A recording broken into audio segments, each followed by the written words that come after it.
네, 은혜스러운 찬송 감사드립니다. 마침내 복을 주시려고 라는 제목으로 하나님 말씀 전할 때 여러분에게 큰 은혜가 있으시기를 축복합니다. 성경에 애굽이라고 하는 나라가 등장하죠. 이 애굽이라고 하는 말은 이집트라는 나라의 그 한자식 표기입니다.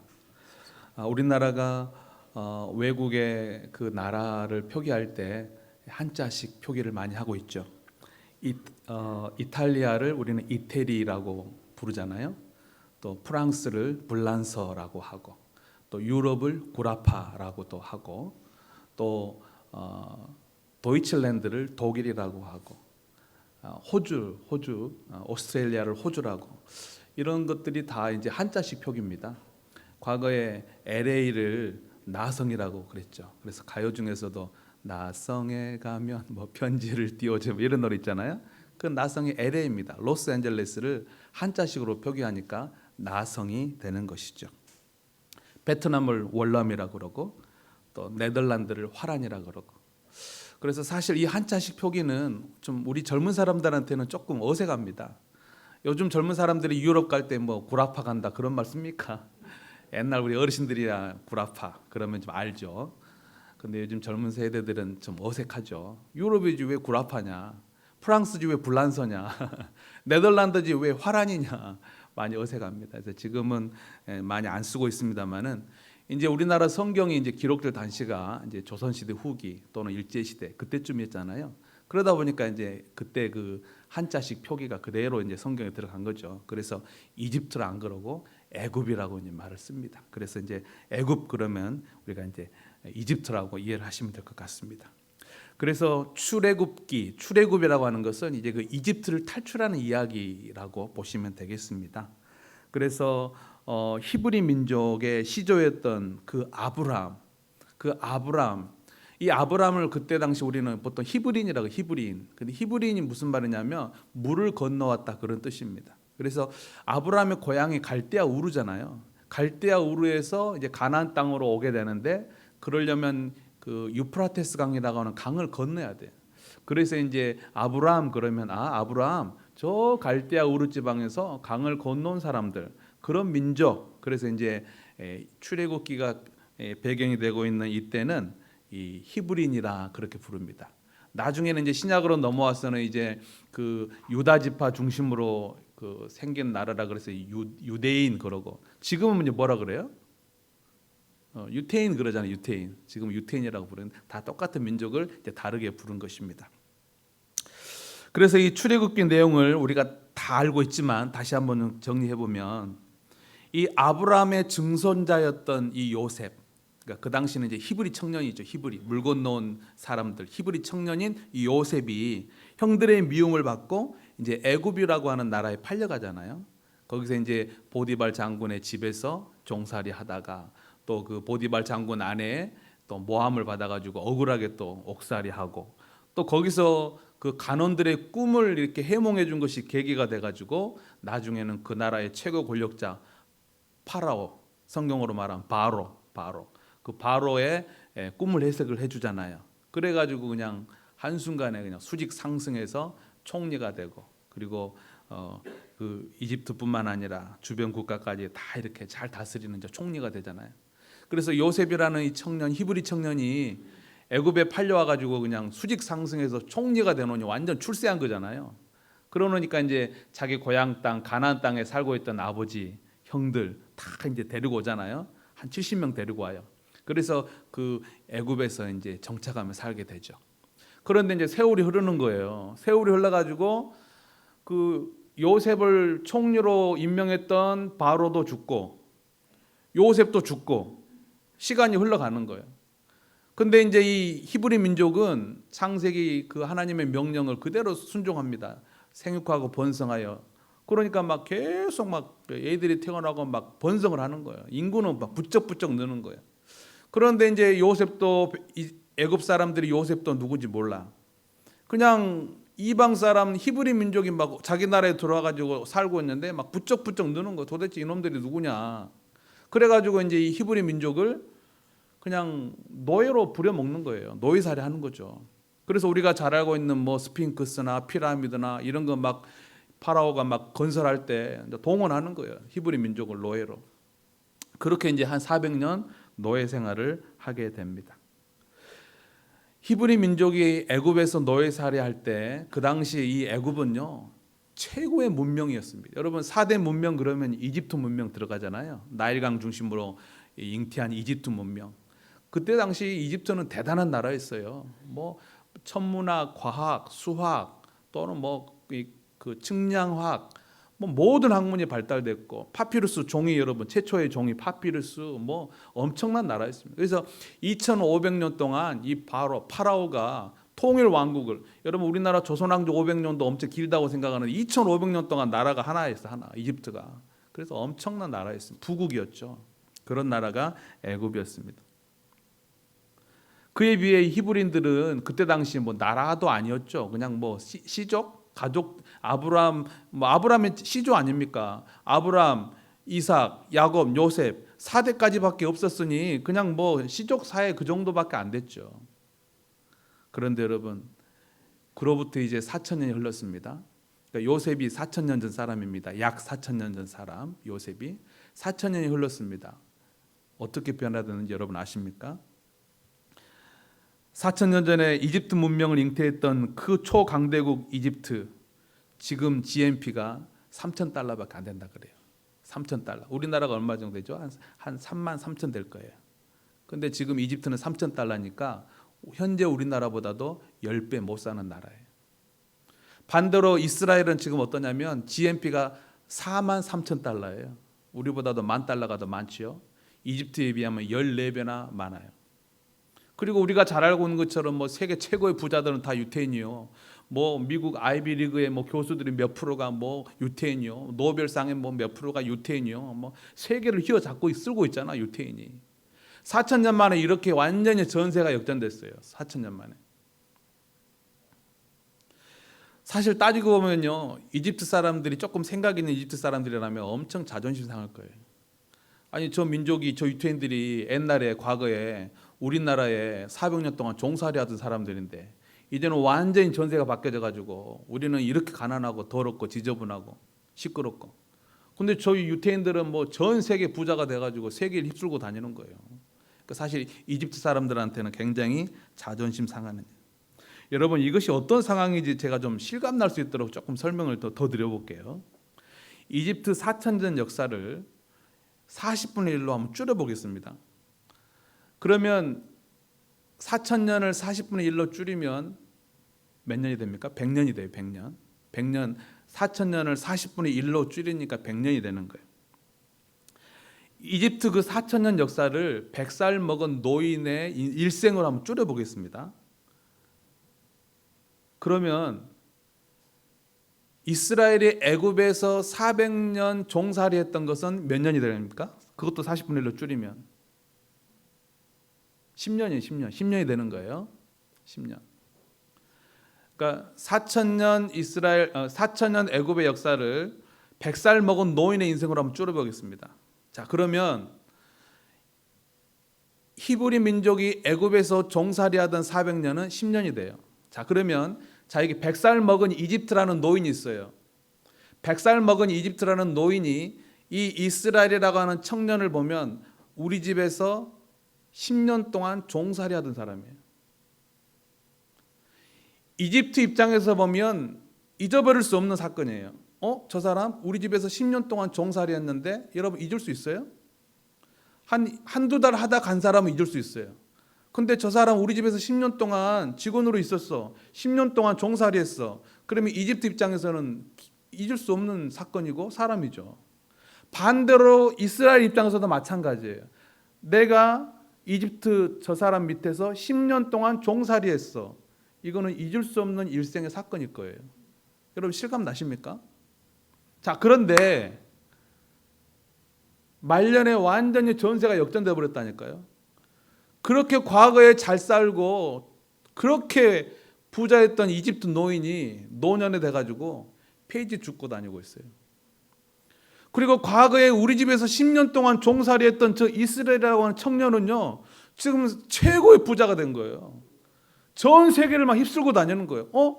우리 집에서 과거에 우리 집에서 10년 동안 직원으로 있었는데, 과거에 우리 집에 10년 동안 노비로 있었는데, 나는 지금 폐지 줍는 노인이 됐고, 저 청년은 지금 전 세계를 휩쓸고 다니는 거예요. 여러분 이제 실감 나세요? 지금 어떤 상황인지?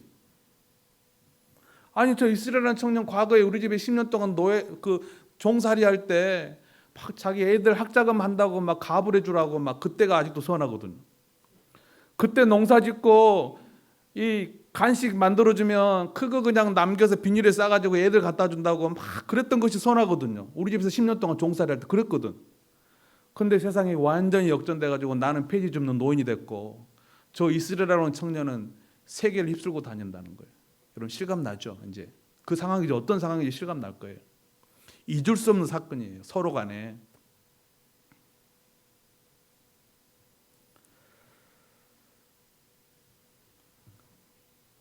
자, 이번에는 그러면 여러분 종살이는 400년 했고, 그 다음에 그 출애굽, 애굽을 탈출해 가지고 광야에서 몇 년 동안 방황을 했습니까? 가나안 땅에 들어가기 전에 40년이죠. 자, 그러면 100살 먹은 이집트 노인에게 종살이했던 이스라엘 사람들의 기간은 10년이었어요. 그러면 40년은 몇 년이에요? 1년 되는 거예요. 1년. 100살 먹은 한 사람의 인생에 있어서 1년은요 사실 그렇게 큰 기간은 아닌 것 같아요.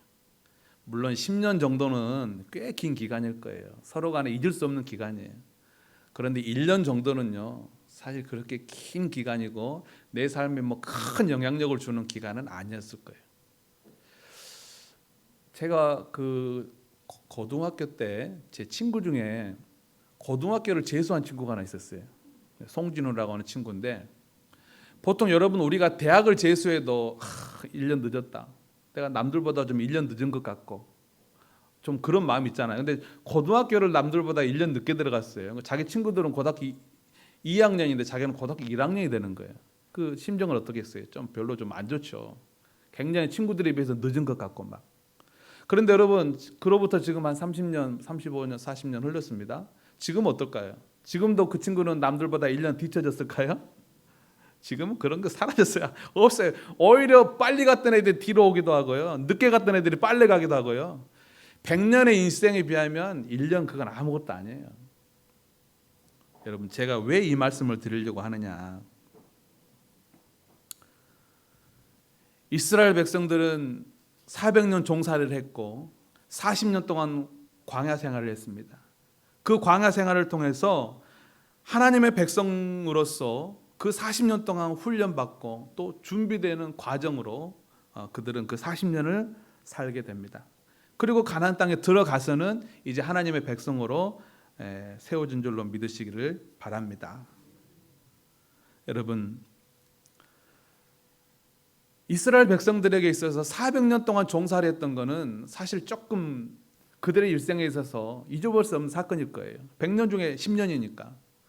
그런데 40년, 100년 중에 1년은요 비록 그 광야 생활이 너무너무 힘들고 먹을 것 없고 고생하고 전투와 전쟁 가운데 수많은 사람이 죽어가고 그랬을지언정 100년 중에 1년 정도는 사실 그렇게 큰 문제가 아니에요. 제가 오늘 왜 이 말씀을 드리냐면, 올 한 해 2020년 우리 대한민국, 아니 전 세계는 지금 코로나로 힘들어하고 있습니다. 아마 10년 흘러서 2030년 때 2020년 기억하면 딱 한마디만 기억날 거예요. 코로나. 물론 많은 일이 있었겠죠. 그러나 한 10년 뒤에 오늘을 기억한다면 딱 한마디, 2020년 뭐? 코로나. 아마 그렇게 기억날 거예요. 코로나로 엄청 힘들었지.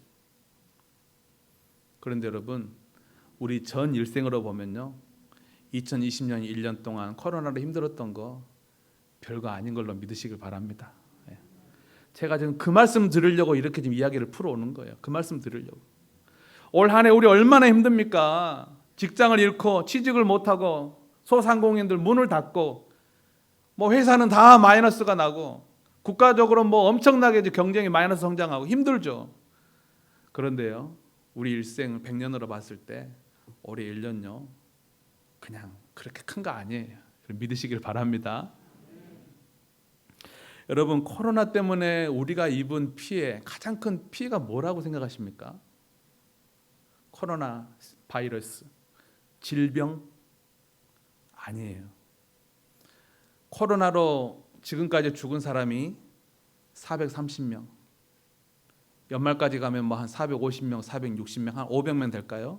코로나로 올해 죽은 사람 500명이라고 합시다. 그런데 여러분, 올 한 해 교통사고로 죽은 사람은 몇 명인지 아세요? 3,300명이에요. 자살로 죽은 사람은 15,000명이에요. 평균 1년에. 사실 코로나가 우리에게 주는 질병이라고 하는 어떤 입장으로 보는 거는 맞지 않아요. 오히려요, 지금 우리 코로나 때문에 막 벌벌 떨고 코로나 걸릴까 봐 막 벌벌 떨고 온 나라가 하잖아요. 그래도 죽은 사람은 500만밖에 안 돼요. 근데 교통사고로 죽은 사람은 3,300명이라니까요. 자살로 생을 마감한 사람 15,000명이에요. 우리가 코로나로 이렇게 막 벌벌 떨지 말고 사실 어떻게 생각하면요, 어떻게 하면 자살을 없앨까, 어떻게 하면 자살로 사람이 죽지 않게 할까, 온 나라가 그것 때문에 사실은 더 시끄러워야 돼요. 왜? 더 많은 사람이 자살로 죽는데요. 그러지 않습니까? 그러니까 코로나가 우리에게 주는 피해, 질병 아니에요. 사실 그건 별거 아니에요. 교통사고로 죽는 사람보다 더 적어요. 그러면 코로나가 우리에게 준 피해가 뭐냐? 경제 위기예요. 경제 위기. 코로나 때문에 취직을 못하고, 코로나 때문에 가게가 문을 닫고, 코로나 때문에 모든 것이 무너지고, 사실은 경제 위기가 코로나가 우리에게 주는 제일 큰 피해입니다. 우리나라는 과거 10년에 한 번꼴로 경제적인 위기를 당했습니다. 1998년 다 아시죠? IMF 구제금융. 그때 우리나라의 경제에 거품이 드러났죠.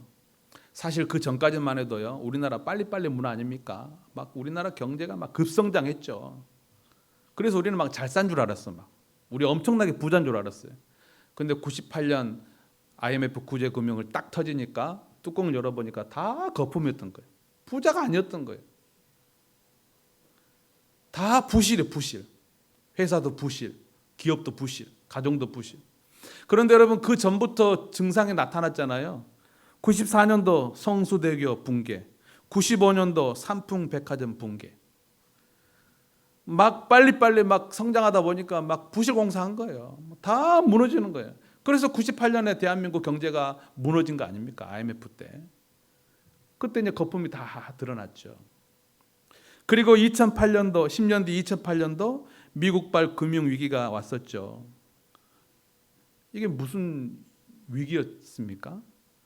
그 주택담보대출 고금리로 받아가지고 나중에 이자를 못 갚아가지고 파산하는 거예요. 거기서부터 출발한 거예요. 그래서 은행도 파산하고, 그때도 우리나라 많이 어려웠죠. 근데 사실 여러분, 이 2008년 미국발 금융위기도요, 그 전부터 전조 증상이 있었어요. 2003년도에 우리나라에 카드 대출 대란이 있었습니다. 그때 막 대학교 안에서 대학생들한테도요, 막 이름만 적으면 카드 다 만들어줬어요. 그때 당시 너나 나나 다 카드 만들어가지고요, 다 카드 대출 받아가지고, 그때 한 4,000장 되던 4천만 장 되던 카드가 그때 1억 장으로 올라갔대요. 1억 장. 뭐 젊은 애들도 다 카드 가지고 다니는 거예요. 다 막 긁고 다니고, 다 카드 대출 받고. 그래서 2008년도 금융위기가 된 거 아닙니까? 그러고 나서 이제 2020년 한 12년 정도 흘렀는데, 코로나 팬데믹이라고 하는 생각지도 못했던 이 바이러스 전염병이 우리에게 찾아왔는데, 사실 이거는 질병의 위기가 아니에요. 내년 봄쯤 되면은 뭐 또 그 백신이 개발되고 잡힐 거죠. 그런데 이 코로나 때문에 올 1년 동안 우리가 얼마나 많은 사람들이 일자리를 잃고, 소상공인이 피해를 당하고, 회사들이 도산하고, 또 가계 부채들이 늘어나고. 그러나 여러분, 우리가 힘든 시기를 올 한 해 보내고 있지만, 우리가 지난 그 금융위기를 다 슬기롭게 극복한 것처럼 올해도 이 모든 위기를 우리가 잘 극복해낼 줄로 믿습니다. 예. 여러분 꼭 기억하셔요. 내 일생 100년으로 치면요, 올해 1년 정말 힘들지만 그렇게 크게 그렇게 내 일생에 위기는 아니라는 걸 믿으시기를 바랍니다. 어쩌면 바로 그것이 오늘 저를 통해서 하나님께서 우리에게 주시는 말씀이에요. 너희들 힘들지, 코로나 때문에 올해 참 힘들지, 그러나 너희들 일생에 비하면 사실 올 1년은 그렇게 크게 너희들에게 나쁜 영향을 주지 않을 거야. 이 말씀을 하나님께서 우리에게 하고 계신다는 거예요. 여러분, 하나님께서 왜 이스라엘에게 광야 40년을 허락하셨는지 아십니까? 이 광야살이 40년을 왜 하나님은 허락하셨을까? 그 의미가 뭘까? 한번 성경을 통해서 한번 찾아보기를 원합니다. 그러면 어쩌면 하나님께서 내 일생에 1년 정도 되는 이 코로나 위기를 왜 허락하셨는가를 알 수 있겠죠. 자, 신명기 8장 2절을 한번 볼까요? 우리 화면 보시면서 같이 봉독합니다. 내 하나님 여호와께서 이 40년 동안에 내게 광야길을 걷게 하신 것을 기억하라. 이는 너를 낮추시며 너를 시험하사 내 마음이 어떠한지 그 명령을 지키는지 지키지 않는지 알려 하심이라. 아멘. 하나님께서 이스라엘 백성들에게 광야 40년을 주신 것은 하나님의 백성으로서 너희들이 이제 살아가야 될 텐데 하나님을 잘 경외하는지 테스트하고 준비시키고 훈련시키기 위해서 주셨다는 거예요. 그렇다면 하나님께서 왜 코로나 위기를 우리에게 주셨을까? 이유는 똑같아요. 하나님께서 내가 하나님의 사람으로 잘 성장할 수 있도록 하나님을 잘 경외하는지 우리의 신앙을 성장시키려고 훈련시키시려고 이 코로나를 우리에게 주는 걸 믿으시길 바랍니다. 우리 지난번에 한번 하나님 말씀 봤잖아요. 우리는 그동안 이 기독교가 한국에 들어온 지 130년 됐는데 너무나 이 교회 의존형 집단 신앙이었어요. 모이는 걸 잘했어요. 나쁜 건 아니지만 근데 흩어놓으면 이것도 아니고 저것도 아닌 거예요. 기도할 줄도 모르고 예배할 줄도 모르고 말씀대로 살 줄도 모르고 그냥 교회 모아놓으면 엄청나게 막 뜨겁게 기도하고 막 엄청 믿음이 있는 것 같아요. 이게 교회 의존형 집단 신앙이에요. 근데 이 코로나를 통해서 다 흩어버리잖아요. 모이지 마라. 구역 예배 모이지 마라. 성가대 모이지 마라. 예배도 50명 이상 모이지 마라. 다 흩어나 버리니까 그냥 우리 성도들이 그냥 그야말로 팬데믹 현상이 나타나요. 어떻게 할 줄을 모르는 거예요. 예배 들을 줄도 모르고 말씀 읽을 줄도 모르고 기도할 줄도 모르고 이런 현상이 나타나기 시작해버린 거예요.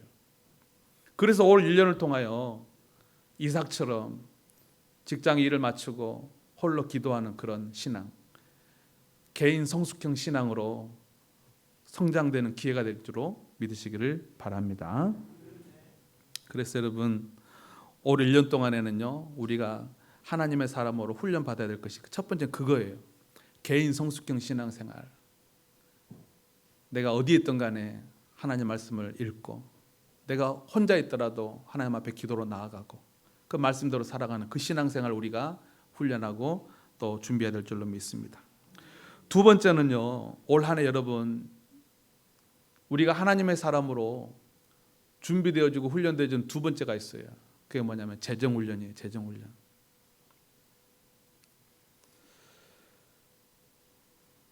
(1998년) IMF 때 제 나름대로 해석을 해봐요. 1998년 IMF 때 우리에게 준 교훈이 뭐였나? 그 IMF 때 우리는 뭘 깨달았나? 뭘 배웠나? 생각해 보면요. 한 단어로 생각하면 거품이었어요. 거품. 너무 우리는 다 그냥 잘 산 줄 알았어요. 근데 IMF를 통해서 거품이 다 빠진 거예요. 부실이 다 빠진 거예요.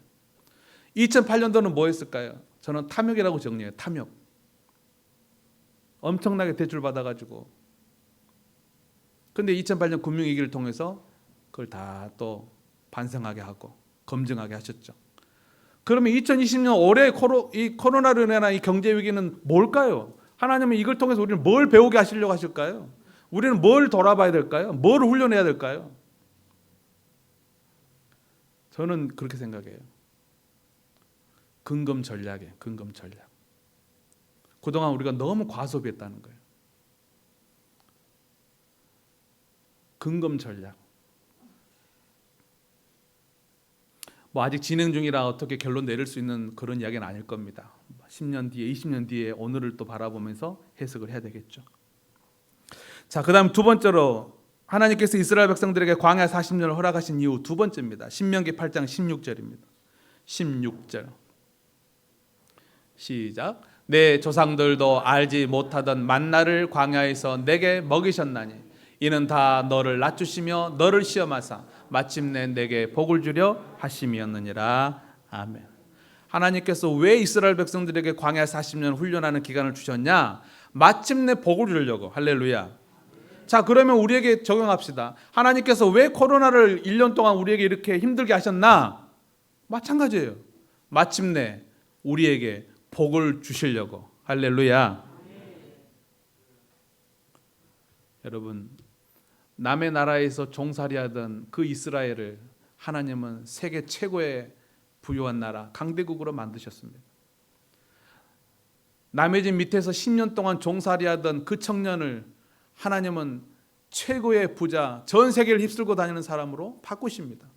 마침내 복을 주시는 거예요. 저는 이 복이 오늘 우리 한빛교회 모든 성도들, 오늘 하나님의 성전에 나와서 말씀을 듣는 여러분들에게 똑같이 적용될 줄로 믿습니다. 하나님은 복을 주시는 분이에요. 여러분, 2021년 어쩌면 코로나가 계속 이어질지도 몰라요. 그러나 올해와는 다를 거예요. 왜요? 올해는 뭔지도 모르고 당했어요. 그러나 내년은 적어도 다를 거예요. 코로나가 끝나지 않을 수는 있어요. 그러나 우리는 다 알잖아요. 이게 코로나라는 걸. 알고 가는 그 위기와 올해 뭔지도 모르고 당한 것과는 다를 거예요. 2021년을 기대하십시오. 2025년, 2030년, 2040년 여러분의 미래를 기대하십시오. 하나님께서 마침내 복을 주실 줄로 믿습니다. 여러분 기대하셔야 돼요. 그리고 기도하셔야 돼요. 하나님은 그런 분이에요. 역전시키는 분이거든요. 찬송하겠습니다.